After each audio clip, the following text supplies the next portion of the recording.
యొక్క ప్రవీణ్ పగడాల బ్రదర్ ఇది మరణాన్ని అనే కంటే త్యాగము అని అనొచ్చు, లేదు అంటే ఈ మనువాదుల భాషలో కరెక్ట్ చెప్పాలంటే నరబలి. నరబలి అనేది ఈ దుర్మార్గులు పెట్టిన అనేక మూఢాచారాలు, ఈ ఆర్య బ్రాహ్మణులు లేదా మనువాదులు పెట్టినటువంటి అనేక మూఢాచారాల్లో నరబలు కూడా వెరీ వెరీ కామన్ ఉండేది. నరబలు కూడా వెరీ వెరీ కామన్ ఉండేది. ముఖ్యంగా విష్ణుకుండినులు అనే వాళ్ళు తెలంగాణ ప్రాంతం యొక్క బేస్డ్ గా పరిపాలన కొనసాగించారు. వాళ్ళ కాలంలోనే అసలు ఈ గుళ్ళు అంతకుముందు ఓపెన్ విగ్రహాలు ఉండేవి. ఓకే, సో ఆ తర్వాత గుడి కాన్సెప్ట్ కూడా ఈ విష్ణుకుండినుల కాలంలోనే వచ్చింది. ఓకే, లేదంటే ఇక్ష్వాకుల కాలంలో. ఓకే, సో కాబట్టి ఇక్కడ ఏం చెప్తున్నా అంటే ఈ నరబలి ఈ యొక్క అందులో హమారా ప్రసాద్ ఉన్నడా, లేకపోతే అమారా ప్రసాద్ కేవలం ఇన్ఫర్మేషన్ ముందస్తుగానే తెలిసిందా అనేది క్వశ్చన్ మార్క్ హమారా ప్రసాద్ గురించి. అది కాకుండా డెఫినెట్లీ ఈ లలిత్ కుమార్ అండ్ ఈ యొక్క మన కరుణాకర్ సుగుణ హస్తము డెఫినెట్లీ ఉంది. రాధా మనోహర్ అనేట ఆయన కూడా రిక్వెస్ట్ చేసి ఉంటాడు, ఏది మన యొక్క చిన్నజీయర్ గారు. సో ఏది ఏమైనా ఇక్కడ రాష్ట్ర స్థాయిలో చిన్నజీయర్ అనే దుర్మార్గుడు వీళ్ళు, ఎందుకంటే ఈ అమారా ప్రసాద్ నాకున్న సమాచారం మేరకి ఈ అమారా ప్రసాద్, కరుణాకర్ సుగుణ, ఈ లలిత్ కుమార్, ఆ కళ్యాణి భార్గవి ఇట్లాంటి పెంపుడు కుక్కలని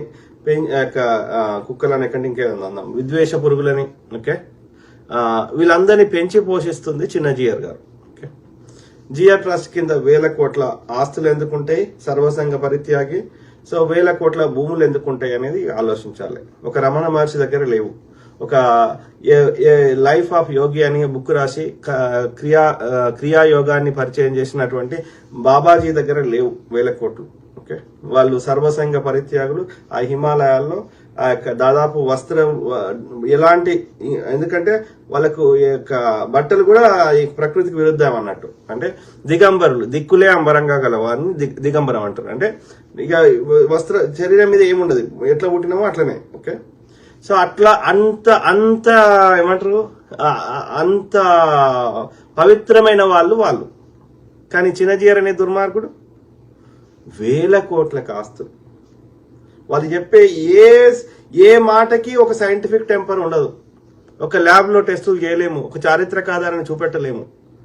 ఆ చెత్తని మనకి రుద్దుతా ఉంటారు అన్నట్టు. ఓకే, సో ఆ క్రమంలో ఇది ప్రవీణ్, నాకు వచ్చిన వేరియస్ ఇన్పుట్స్ ని బట్టి నా సొంతంగా విశ్లేషించిన దాన్ని బట్టి, ఓకే, ప్రవీణ్ బ్రదర్ కి సన్నిహిత్యంగా ఉన్న వాళ్ళతో మాట్లాడిన దాన్ని బట్టి, మానవత్వం ఉన్న వాళ్ళు రియాక్ట్ అయిన దాన్ని బట్టి నేను చెప్తాను. సో ఇందులో ఇక ఆధారాలు అడగొద్దు. ఆధారాలు అడిగేది ఉంటే నేను ఇక్కడ కూర్చొని ముచ్చట చెప్పా. ఓకే, నేను కొట్లాడే విధానం వేరే ఉంటుంది. ఓకే, ఆధారం అడగకూడదు. ఆధారం అడగాలంటే అప్పుడు నన్ను ఐజీని చేయండి, లేకపోతే ముఖ్యమంత్రిని చేయండి, ఇంకోటి ఏదైనా చేయండి, ఆధారాలు పట్టుకొని వస్తాను అన్నిటికీ. అర్థమైందా? మనకి లిమిటెడ్ రిసోర్సెస్ ఉన్నప్పుడు మనకు యొక్క ఆధారాలు రావు. ఎవరైతే అధికారంలో ఉన్నారో సామాన్యులు ఏం చేయగలుగుతారు? మన యొక్క వాదనను వినిపించగలుగుతాము, మనం రిక్వెస్ట్ చేయగలుగుతాము, లేకపోతే డిమాండ్ చేయగలుగుతాం. కానీ ఇక మన తరఫున ఒక ప్రతినిధి నిలబెట్టినప్పుడు వాళ్ళకి అన్ని రిసోర్సెస్ వాళ్ళకి ఇచ్చినప్పుడు మనం ఎక్కడి నుంచి పట్టుకొస్తాం? ఇవాళ నాకు సీసీ ఫుటేజ్ కావాలి ఆధారం, నాకు ఆ ఒక్క పర్టికులర్ టైం కాదు ఎంటైర్ డే కావాలని అడుగుతున్నా. నాకు ఎవరు ఇవ్వాలి? గవర్నమెంట్ ఇవ్వాలి. అంటే ఏం చేయాలి? మనము కోర్టు ద్వారా ఆర్డర్ అనేది తెప్పించుకోవాలి, లేదంటే ఆర్టీఐ వేయాలి. ఆర్టీఐ వేస్తే ఈ ఎన్డీఏ ప్రభుత్వం వచ్చినాక నో డేటా అవైలబుల్ అని చెప్తున్నది. మరి కంట్రోల్ వాళ్ళ చేతులు ఉన్నాక ఆధారం మన దగ్గరికి ఎట్లా వస్తుంది? అంటే మనమే డైరెక్ట్ ఇన్వాల్వ్ అయి చేస్తే తప్ప రాదు. దట్ డస్ నాట్ మీన్ ఆధారం లేనంత మాత్రాన ఆ సమాచారం తప్పు అనలేం కదా. ఇప్పుడు నా ఫేస్ ఉంది, నేను ఏడుస్తున్నాను నవ్వుతున్నాను అనేది నా ముఖం చెప్తుంది కదా. దానికి ఆధారం అడిగితే ఏం చెప్తాం? ఆ సిచ్యువేషన్ సర్కమ్స్టాన్షియల్ ఎవిడెన్స్ ఉంటుంది కదా. ఆ యొక్క జరిగిన విధానంలో మనం చెప్పొచ్చు కదా, అది నిజమా కాదనేది ఒక అవగాహన వస్తుంది కదా. అర్థమైందా? కాబట్టి పిచ్చి మాటలు మాట్లాడితే కలవదు. ఏది ఆధారం పట్టుకరా, ఈ పట్టుకరా అంటే కలవదు. మనకు వచ్చిన సమాచారాన్ని చెప్తాం. అందులో ఏమైనా మేక్ సెన్స్ ఉంటే, అందులో కరెక్ట్ అనిపిస్తే తీసుకోండి, కరెక్ట్ లేకపోతే చెత్తకు పుట్టలు వారేయండి. ఓకే, అర్థమైందా? అంత మాత్రాన అసలు ముచ్చటనే చెప్పొద్దు అనే హక్కు లేదు. అందులో అది ముచ్చట ఇంటే కదా అది అందులో ఎంతవరకు కరెక్ట్ ఉంది లేదు అనేది మనం కూడా ఆలోచిస్తాం కదా. ఏది పడుతుంది వచ్చి చెప్పాం కదా, చెప్తే మన వాల్యూ పోతుంది కదా. ఇప్పుడు కరుణాకర్ సుగుణ ఇది నేను అమ్మాయిలను బ్రోకర్ చేస్తా అన్నాడు. ఎక్కడైనా ఒక ఆధారం చూపెట్టే, ఓకే ఆధారం చూపెట్టకుండా సరే, కామన్ సెన్స్. నేను అమెరికాలో అట్లా చేస్తే నన్ను ఇంకా బయట వస్తాడా పోలీసుడు, అమెరికా పోలీస్? చెప్పండి, కామన్ సెన్స్. చిన్న ట్రాఫిక్ వైలేషన్కే వాళ్ళు నోటీసులు పంపిస్తారు. అట్లాంటిది నువ్వు అంత పెద్ద నేరాలు చేసి కంఫర్టబుల్గా వచ్చి రోజు ముచ్చట చెప్తావా? ఆలోచించండి. ఓకే, సో ఆ క్రమంలో ఏది అనేక ప్రవీణ్ బ్రదర్స్ సంబంధించిన అత్యంత సన్నిహితులు ఈ మధ్య కాలంలో చాలా మీటింగ్లు పెట్టిర్రు. అపాలజెస్టిక్స్ అని, సాక్షి అపాలజెస్టిక్స్ అని, లేకపోతే 1 month అది మాసికం అంటారు తెలుగులో అయితే 1 month అదే. ఏది ఏమైనా ప్రవీణ్ బ్రదర్స్ సంబంధించిన సన్నిహితులు ఈ మధ్య కాలంలో మాట్లాడారు. అది వడ్డే నవీన్ గారు కావచ్చు, జార్జ్ గారు కావచ్చు, ఇంకా అనేక మంది కావచ్చు. ఓకే, సో 30 ఏళ్ళ సాన్నిహిత్యము. ఇంకో బ్రదర్ ఆయన ఏది సీతాఫల్ మండిలో బ్రదర్ తో పాటు కొన్ని మంత్స్ ఉన్నాడు, ఓకే, కలిసి జీవించాడు. అట్లా అనేక మంది అతనికి అత్యంత సన్నిహితులు చెప్పిండ్రు. మేము చూసిన కాడికి ఈ క్రిస్టియానిటీలోకి వచ్చిన తర్వాత ప్రవీణ్ బ్రదర్ తాగడం మేమైతే ప్రత్యక్షంగా చూడలేదు. అంటే ఒక్కరు అబద్ధం చెప్తారు కావచ్చు, ఇద్దరు చెప్తారు కావచ్చు. ఇంతమంది అత్యంత సన్నిహితులు ఎక్కడో చోట ఒక్కసారైనా బయటపడు. నేనేమంటాను, తాగడం తప్పు కాదు, నా భాషలో తాగడం తప్పు కాదు. ఓకే, ఒక రిలాక్సేషన్ కోసం హద్దులు మించినంత వరకు ఏ పని చేసినా తప్పు కాదు. కాకపోతే ఇక్కడ ఏంది, తాగి నడిపితే తప్పు అంటున్నాం కానీ తాగడం తప్పు అంటలేము. కానీ ప్రవీణ్ బ్రదర్కి ఉన్న అత్యంత సన్నిహితులు చెప్తుంది మాత్రం ఆయన మేమైతే చూడలేదు, మేము అతనితోటి ఇన్నేళ్ళు సహవాసం చేసినాం, లేదా సహచర్యం చేసినాం, లేకపోతే ఫ్రెండ్షిప్ చేసినాం, మేమైతే తాగడం చూడలేదు అని చెప్పారు. అర్థమైందా? వీకెండ్ తాగొచ్చు, లేకపోతే తెలంగాణ కల్చర్లో అయితే ఏది ఈవెన్ డే టైం అయినా సరే అన్నం తినే ముందు 11కు ముందు ఎవరైనా చుట్టం వస్తామో 11కు ముందు పొద్దుగాల 11 కంటే పొద్దుగాల అంటే మార్నింగ్, సో మార్నింగ్ 11 కంటే ముందు వస్తేనేమో ఛాయ్ ఇస్తారు. ఓకే, అర్థమైందా? 11 తర్వాత వస్తే మందే ఆఫర్ ఇస్తాం. లాస్ట్కి వాళ్ళు తాగా నేను పోవాలన్నా సరే ఒక బీరు తెచ్చానే ఇద్దరు సగం అన్న షేర్ చేసుకుంటారు. ఎందుకంటే అది కల్చర్ ఏర్పడ్డది, అదొక ఎదుటి వారికి ఇచ్చే మనము ఒక ఆప్యాయత, గౌరవము, ఈ కల్చర్ ఏర్పడ్డది. ఓకే, సో ఆ విధంగా తినే ముందు తాగి ఒకటో రెండో పెగ్గులు అది లైట్ గానో వాళ్ళ కెపాసిటీని బట్టి తాగి తిని పడుకుంటారు. పడుకొని 4 గంటలకు 3:30కో 4కు లేచి మళ్ళీ పోయి ఎవరి పనాలు చేసుకుంటారు. నేనేమంటున్నా, రిలాక్స్ కావడానికి తాగితే తప్పు లేదు, తాగి బండి నడిపితేనే తప్పు. కానీ ప్రవీణ్ బ్రదర్కి ఉన్నటువంటి అత్యంత సన్నిహితులు చెప్పింది కానీ అది పబ్లిక్లో చెప్పడం అంటే పోనీ డిఫరెంట్ అనుకుందాం. తమ అత్యంత సన్నిహితుల దగ్గరనే చెప్తారు కదా, నేను ఒకసారి కాకపోతే ఒకసారి తాగినా అని. సో ఆయనకు తాగుడు అలవాటు లేదు అనేది ఇక్కడ మనము కన్ఫర్మ్ చేయొచ్చు. ఓకే, అర్థమైందా? సో అదొకటైంది. ఇంకోటి, కొంతమంది భార్యాభర్తల మధ్యలో గొడవలు అయినాయి అనేది కొంతమంది ఇక పేర్లు రాని అవసరం, కానీ అది కూడా ఆమె సన్నిహితుల దగ్గర వచ్చి చెప్పుకున్నది జెసికా సిస్టర్ అని ఇట్లా కొంతమంది అన్నారు. అయితే వాళ్ళు వ్యాపారాలు ఆయనకు సాఫ్ట్వేర్ కంపెనీ, కాఫీ షాపు ఇట్లా అనేకం ఉన్నాయి. ఓకే, అంటే ఆయన is a business man. Okay, అమెరికాలో చాలా ఏళ్ళు ఉండొచ్చాడు. దాంతో పాటు అనేక మందికి సేవ చేస్తున్నాడు, అనేక మంది పిల్లలు చదివిపిస్తున్నాడు. దాంతో పాటు ఆయన ఇంట్లో 12 మంది కంటిన్యూస్ గా వాళ్ళకి తనే తల్లి, జెసికా సిస్టర్ తల్లి, ఈ ప్రవీణ్ బ్రదర్ తండ్రిగా 12 మంది అనాథ పిల్లల్ని పెంచి పోషిస్తుండే. 24 గంటలు వాళ్ళ ఇంట్లోనే ఉంటారు. ఓకే, అర్థమైందా? సో వీళ్ళు 24 గంటలు ఉన్నప్పుడు వీళ్ళెవరు చూడలేదు ఆయన తాగడం. ఓకే, ఇక అట్లా సరే అది చెప్పేసిన, దాని గురించి ఎక్స్ప్లెయిన్ చేసిన. అయితే భార్యాభర్తల మధ్య గొడవలు అంటే ఆ కాఫీ షాప్ రిలేటెడ్ గా ఏది ఎవరైతే ఇద్దరు పార్ట్నర్షిప్లు ఉన్నారో, సో వాళ్ళ మధ్యలో ఆ వ్యాపార నిమిత్తం ఏదో చిన్న మనస్పర్ధలు వచ్చినాయి తప్ప అంతకుమించి వీళ్ళ వ్యక్తిగత జీవితంలో ఏది అట్లాంటి ఏం లేవు. ఇది గుడ్ అండర్స్టాండింగ్ ఉన్న అన్యోన్య బాంధవ్యం ఉన్నటువంటి కపుల్ అనేది మనకి చాలా, అంటే బ్రదర్ ఆ సిస్టర్ ని చాలా ప్రేమ చేస్తాడు, సిస్టర్ కూడా బ్రదర్ ని ప్రేమ చేస్తుంది. ప్రేమ వివాహమే. ఓకే, అర్థమైందా?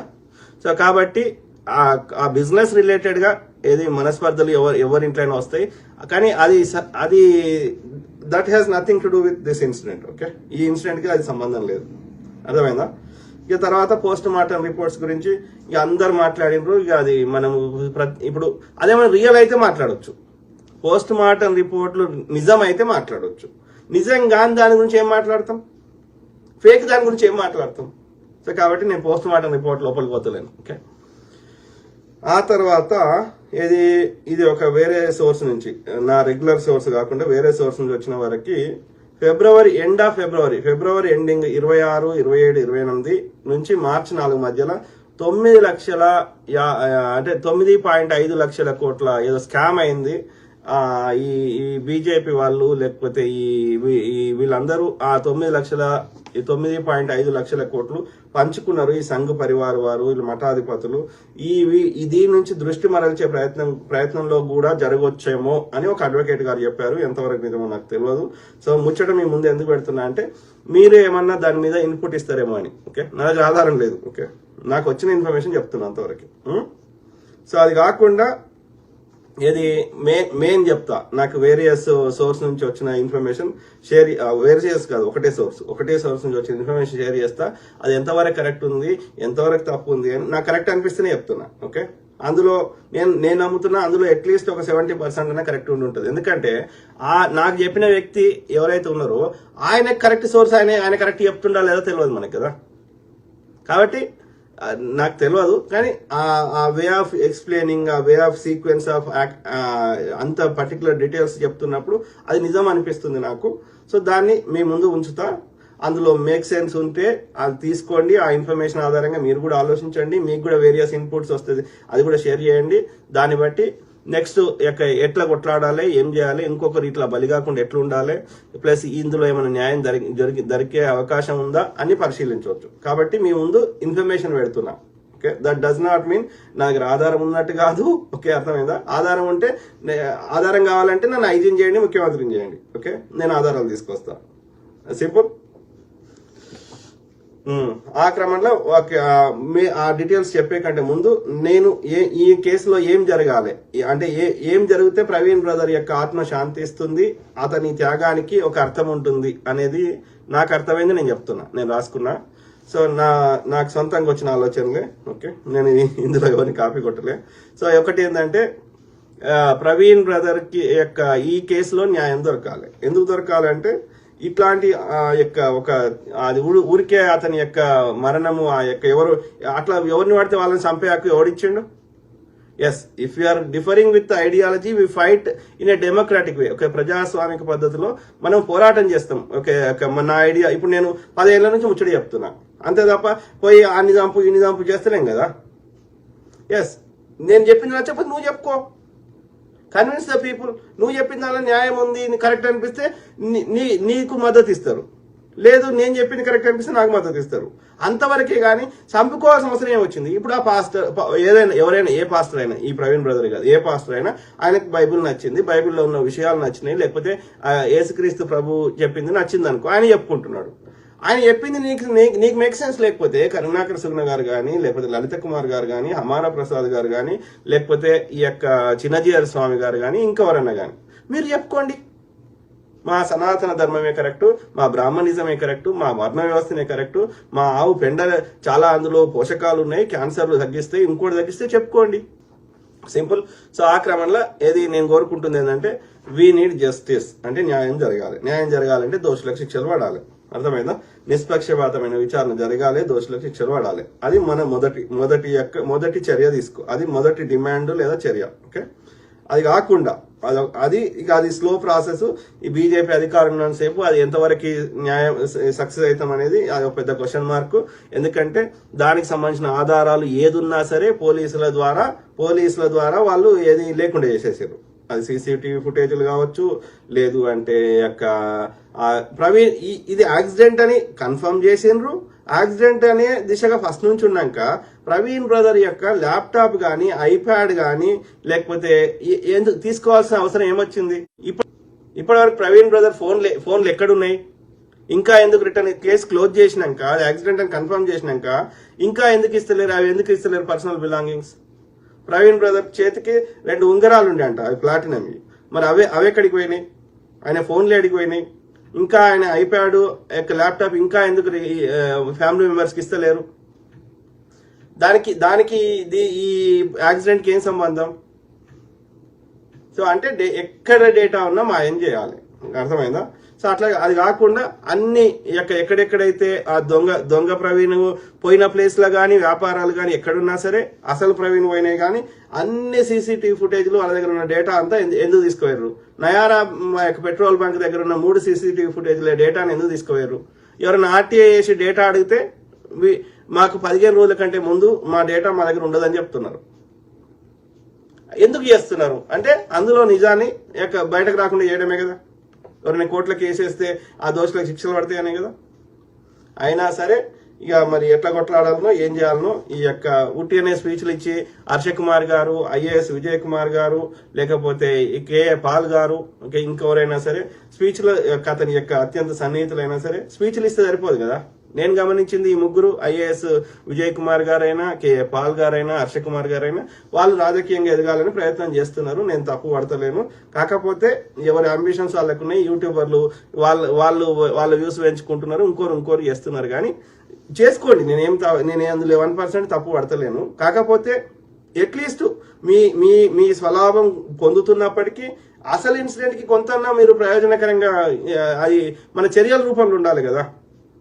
ముచ్చటగా నేను 7 సముద్రాల అవతల నేను చెప్పిన దానికి మీరు చెప్పిన దానికి ఎంత తేడా ఉంది? మీరు చెప్పిన వాటికంటే నేను ఇంకా మోర్ రిలయబుల్ ఇన్ఫర్మేషన్ ఇస్తున్నా. ఓకే, కాబట్టి అది కాదు ఇక్కడ పాయింట్. ముచ్చట ఓకే చెప్పండి, కానీ don't stop it there. Okay, try to take some actions. అందరితోటి ఒక కామన్ గ్రౌండ్ తీసుకొచ్చి ఒక జేఏసీ లాంటిది ఏర్పరిచి, ఓకే, అందరి అభిప్రాయాలు 100% కలవాలని రూల్ లేదు, కానీ come up with an action plan. Okay, అర్థమైందా? ఒక ప్రణాళిక, ఏమేం చర్యలు తీసుకుందాం, what is our action plan. ఒక కామన్ గ్రౌండ్ లో కొట్లాడితే దానికి అర్థం ఉంటుంది. ఓకే, అర్థమైందా? సో అది అవసరం. ఏది ఆ తర్వాత ఇదేంది మర్డర్ సంబంధించిన ఆధారాలు ఏమైనా దొరుకుతాయా, పట్టొచ్చా అనేది ఒకటి. రెండోది అది కోర్టుల ద్వారా ఎట్లా న్యాయం, దోషులకు ఎట్లా శిక్షలు పడతాయి అనేది ఆలోచించాల్సిన విషయం. ఓకే.